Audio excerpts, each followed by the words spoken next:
bien, bonjour, bonsoir, salut à toutes et à tous, ici Rager, on se retrouve aujourd'hui pour la review du chapitre 2 de Naruto. On est en pleine review de nostalgie et donc du coup on va lire le chapitre 2. Alors le chapitre 2 c'est insère Konohamaru et Ibisu dans l'histoire, mais les personnages des premiers chapitres de Naruto on les revoit pas, que ce soit Hiruka, Ibisu ou Konohamaru, ils sont pas ensuite dans l'histoire. C'est intéressant à suivre, mais le chapitre 2, je me souviens que moi je l'avais bien aimé quand j'étais gamin, parce qu'au début de Naruto, il y avait ce côté, il y avait cet humour qui était dans l'histoire, tu vois, tous les personnages, ils étaient un peu comiques, il y avait certains personnages sérieux et tout, mais il y avait une ambiance moins solennelle qu'il y avait dans Shippuden, au moment où je lisais, qui consistait vraiment à jouer sur l'émotion, l'émotion, l'émotion, l'émotion, l'émotion, l'émotion, le sérieux, le sérieux, le sérieux, le sérieux, le sérieux, le sérieux, le sérieux, le sérieux. Au début de Naruto, c'était bon délire en réalité. Et c'était drôle, il y avait des techniques même comiques, Masashi Kishimoto faisait rire et cherchait à faire rire et faisait rire. Et donc du coup, ce deuxième chapitre, en réalité, est-ce qu'il est important pour l'histoire? Il est important pour le personnage de Konohamaru, mais en réalité, il n'est pas vraiment important pour l'histoire. Il n'y a pas vraiment de développement, si je me souviens bien. C'est juste du délire, mais ça, c'est Masashi Kishimoto. Ouais, donc du coup, c'est dommage qu'on ne retrouve pas dans Boruto. Boruto, c'est un peu sérieux. J'ai regardé quelques scènes. Il y a de la comédie dans l'anime. Il y a de la comédie, mais c'est trop en réalité. Et justement, ce mélange de comédie sérieuse, je trouve que c'est pas réussi dans Boruto. Masashi Kishimoto, il se contente juste de continuer à traire la vache à lait tant qu'elle peut sortir du lait, même si c'est que de la poudre, ça reste du lait. Alors tu vois, on continue à traire. Mais il faut qu'ils reviennent aux bases, aux anciennes. Donc même le fait de retravailler sur le remake de la série pour fêter les 25 ans du manga, je crois que c'est 25 ans, c'est intéressant. C'est une bonne idée, ça va lui permettre en fait de se reconnecter à ses anciens personnages et peut-être même qu'il va se dire ah putain c'est vrai que Rock Lee c'était un sacré combattant, c'est vrai que Kimimaro c'était un bon délire, il faudrait que je le refasse revenir des morts ou que je remette son clan, tu vois. Devant, tu vois, qu'il revienne un peu à un côté à l'ancienne, tu vois, parce qu'à l'ancienne, il avait des meilleures idées de jutsu, il avait des meilleures idées de scénario, il avait des meilleures idées d'intrigue narrative.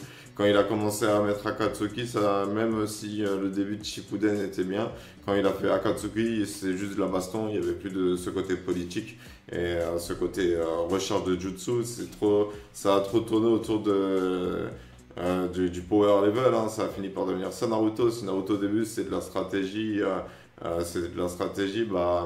dans la fin du manga, c'était plus du bourrinage, tu vois. Bref, on va lire le chapitre 2 de Naruto et on va en faire la critique. À là tout de suite. Ouais, donc c'est parti, je reviens de l'écoute de... Attendez, je change de playlist.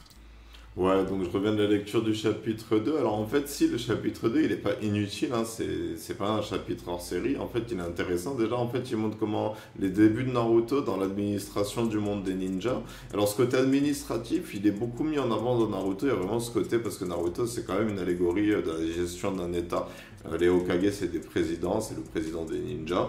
Et il y avait un peu ce côté politique vite fait, mais qui était un peu quand même présent dans la première partie de Naruto, qui a vite laissé place justement à de l'action, à des enquêtes ninja.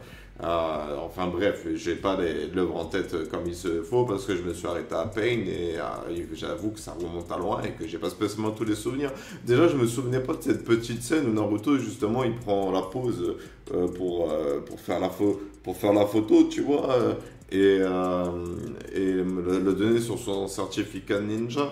Et vous savez, ce côté administratif, on pourrait penser que c'est chiant, que c'est relou, tu sais, que ça occupe pas, mais en réalité, tu sais, quand tu grandis, tu cherches plus spécialement les mêmes choses pour deux raisons. Déjà, de un, parce que tu gagnes en maturité, tu veux des histoires qui sont plus matures, et de deux, parce que tu as ce sentiment de déjà vu dans certaines œuvres.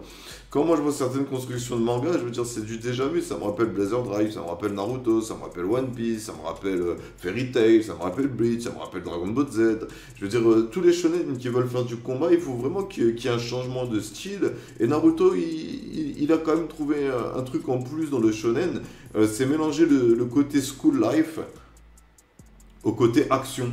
Donc ça pourrait être intéressant d'avoir du school live action, tu vois, un mélange de deux genres comme ça pour les futurs mangas. Et je pense que Masashi Kishimoto, il serait très doué pour écrire ça. Et donc du coup, peut-être que Boruto, finalement, c'est une œuvre qui est plus intéressante que ce que je pense. Mais moi, ce que j'aime pas avec Masashi Kishimoto et ses œuvres récentes, c'est qu'il mise trop sur je veux vous donner des émotions. Une œuvre, elle donne des émotions quoi qu'il arrive si elle est bien écrite. On n'a pas besoin de jouer sur le suspense, de jouer sur la tristesse, de jouer même sur la méchanceté d'un personnage, d'appuyer. On n'a pas besoin de faire ça pour provoquer des émotions. Chaque humain normalement constitué éprouve des émotions par lui-même. Il n'a pas besoin que vous l'aidiez à ressentir des émotions. Et donc du coup, ça pourrait être pas mal. Ensuite, j'ai une critique à faire, et ça même à l'époque, je me le disais, en écoutant l'histoire de Naruto, c'est quand même quoi? Naruto, on lui a enfermé le démon renard à 9 queues pour empêcher le démon renard à 9 queues de détruire le village. Et même dans ce chapitre, c'est dit, en fait, Naruto, c'est un héros.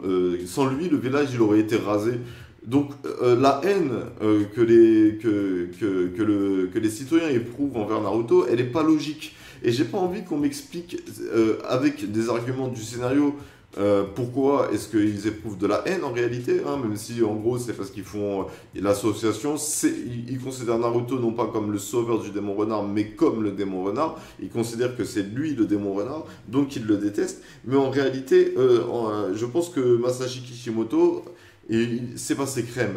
Mais en réalité là, c'est une très grosse erreur scénaristique, et heureusement que plus ça avance dans le manga, moins c'est avancé. C'est juste, on parle plus d'un manque de confiance envers Naruto, mais l'aspect haine envers Naruto, il disparaît. En réalité, c'est une erreur scénaristique, parce que l'auteur voulait justement que Naruto soit un paria, qu'il soit rejeté.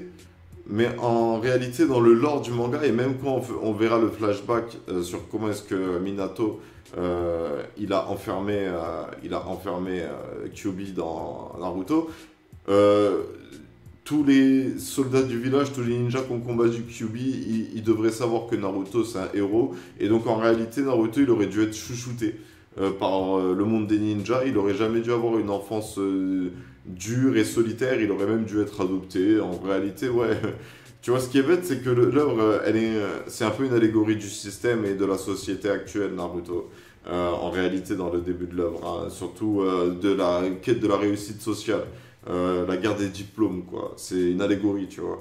Et genre... je sais plus où je voulais en venir, là. J'ai là les esprits qui m'ont effacé la mémoire.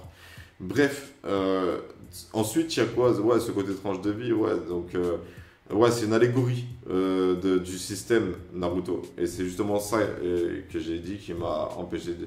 Ouais, la haine envers, elle est illogique. Bref, si j'ai oublié ce que j'avais dit, j'ai qu'à faire pause et relire, mais il faudrait que je coupe l'enregistrement.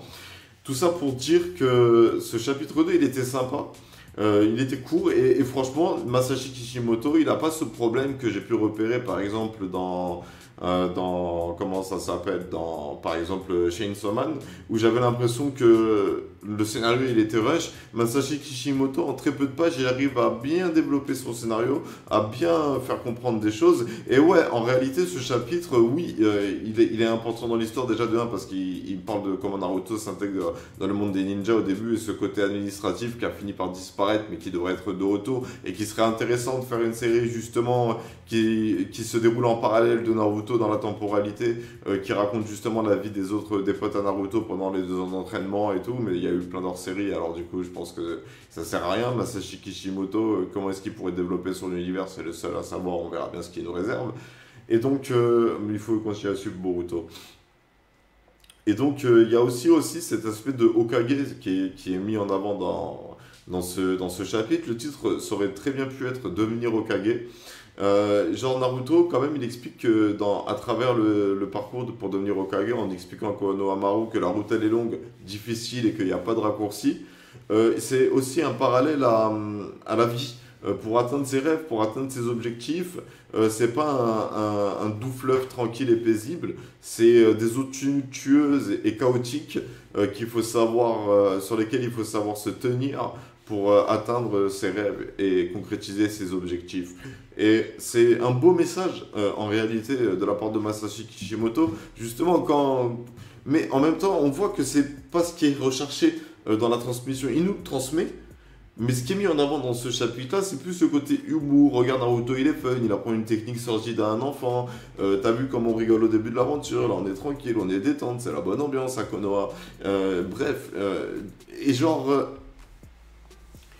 ça n'empêche pas de transmettre des beaux messages derrière et d'être pertinent dans le choix de ses termes et dans le choix de ses sujets.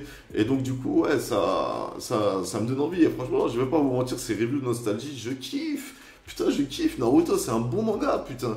C'est bien écrit, c'est fluide. Les personnages, ils sont attachants. Ils sont pas encore charismatiques. On n'en a pas encore croisé, mais on se souvient d'eux. On les reconnaît, on les mémorise. Bref, c'est une sacrée œuvre. C'est une sacrée œuvre que j'ai hâte de continuer de suivre. Et donc, du coup, j'attends avec impatience le chapitre 3, qui, si je me souviens bien, c'est l'épisode où Sasuke, Sakura et c'est Naruto, il essaie de sortir avec Sakura. Je crois qu'il y a un délire comme ça là. Ça intègre Sakura et ça intègre Sasuke. Et bref, on verra bien c'est quoi le chapitre 3, mais je crois que c'est justement le chapitre où Sasuke et Naruto s'embrassent.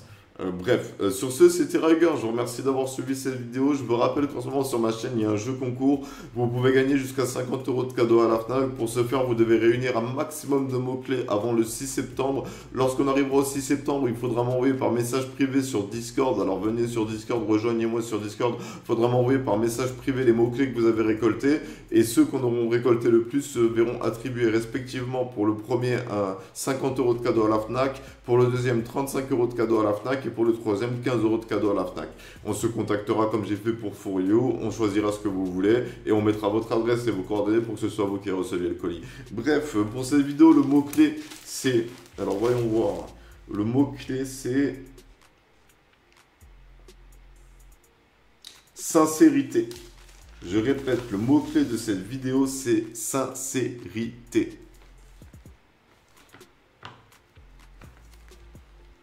Et on a fait la moitié. On a la moitié des mots-clés, les gars. Bref, sur ce, c'était Riger. Je vous remercie d'avoir suivi cette vidéo. J'espère qu'elle vous aura plu. J'espère que vous aussi, vous rekiffez la redécouverte du manga Naruto. Les personnages mythiques qui vont arriver bientôt. Et donc, du coup, les gars, on se retrouve la prochaine fois pour une prochaine vidéo pour le chapitre 3. C'était Riger. Prenez soin de vous. À bientôt.